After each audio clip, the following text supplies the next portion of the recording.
स्वागत है हमारे यूट्यूब चैनल पर। आज बात करेंगे व्हाट इज ट्रांसफार्मर।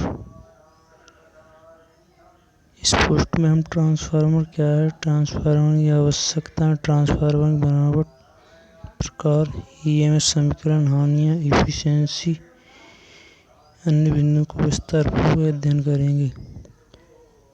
जब से प्रत्यावर्ती धारा का आविष्कार हुआ है, उसे लंबी दूरी तक एक स्थान से दूसरे स्थान ले जाने के लिए उच्च वोल्टेज की आवश्यकता होती है, जिसे हम ट्रांसफार्मर कहते हैं। ट्रांसफार्मर क्या है? ट्रांसफार्मर एक स्थिर विद्युत मशीन है जो बिना फ्रीक्वेंसी को परिवर्तित किए उच्च वोल्टेज को निम्न वोल्टेज तथा निम्न वोल्टेज को उच्च वोल्टेज में परिवर्तित करता है। आदर्श ट्रांसफार्मर में विद्युत शक्ति भी अपरिवर्तित रहती है। ट्रांसफार्मर की परिभाषा। ट्रांसफार्मर के कार्य करने का सिद्धांत। ट्रांसफार्मर कार्य करने का सिद्धांत फैराडे के म्यूचुअल इंडक्शन या विद्युत चुम्बकीय सिद्धांत पर आधारित है। इस सिद्धांत वाइंडिंग में उत्पन्न वोल्टेज काटे जाने फ्लक्स की दर के समानुपाती होता है।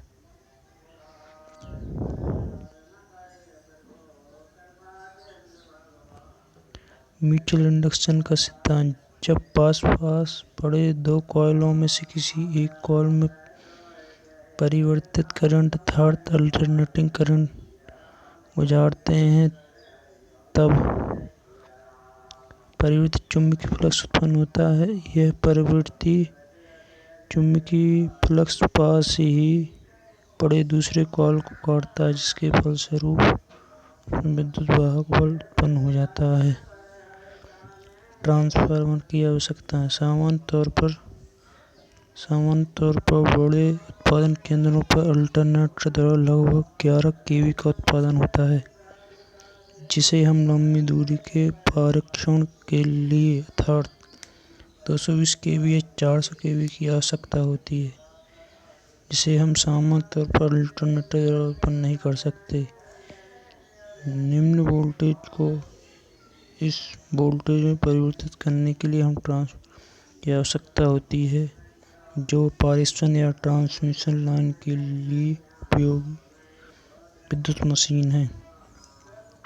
उपभोक्ता को सुरक्षित बिजली अर्थात 400 या 230 वोल्ट देने के लिए हमें उच्च वोल्टेज को निम्न वोल्टेज में परिवर्तित करना होता है। इस चीज के लिए हम ट्रांसफार्मर प्रयोग करते हैं।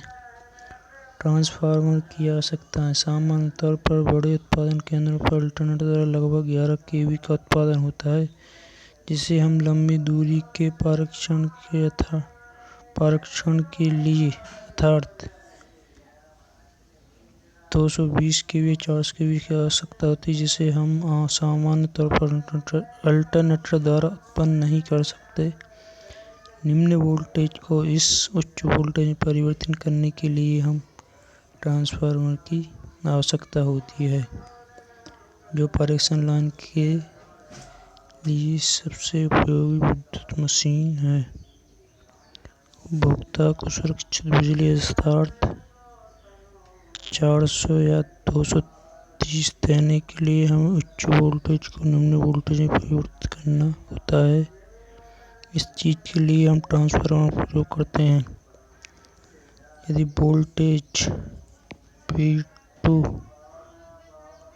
V1 प्राइमरी सेकेंडरी का वोल्टेज प्राइमरी से अधिक है, तो हम इस स्टेप अप ट्रांसफार्मर के रूप में जाना जाता है।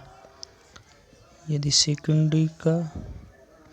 प्राइमरी का सेकेंडरी से अधिक है, तो हम इस स्टेप डाउन ट्रांसफार्मर के रूप में जाना जाता है। ट्रांसफार्मर की बनावट। ट्रांसफार्मर निर्माण दो भागों से किया जाता है। इस मुख्य रूप से शामिल है चुंबकीय circuit, coil damp yoke and damping circuit, electrical circuit consisting of primary and secondary winding, electric circuit, tank या सहायक उपकरण, ट्रांसफार्मर का EMF equation E2 upon E1 4.44 N2 F phi m upon 4.44 N1 F phi m या E2 upon E1 बराबर N2 बटे N1 बराबर K। यहाँ एक नियतांक है। ट्रांसफार्मर प्रकार, ट्रांसफार्मर कई प्रकार के होते हैं जिन्हें हम फेज के आधार पर, वाइंडिंग के आधार पर, ट्रांसफॉर्मेशन रेशो के आधार पर, उनकी क्षमता के आधार पर, ट्रांसफार्मर द्वारा दिए जाने वाली सप्लाई के आधार पर, ट्रांसफार्मर की कूलिंग के आधार पर इत्यादि तरीके से हम विभाजित करते हैं जो निम्न है।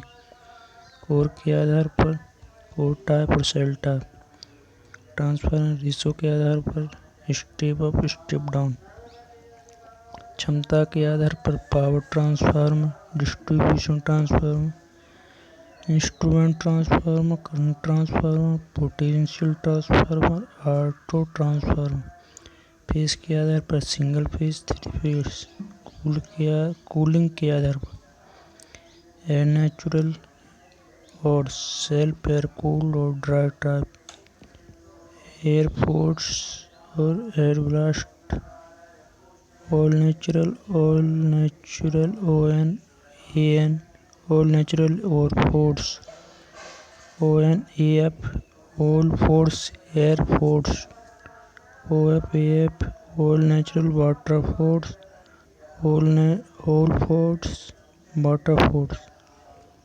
इत्यादि। ट्रांसफार्मर में हानियाँ, कोर हानियाँ या iron losses, copper losses, stresses losses.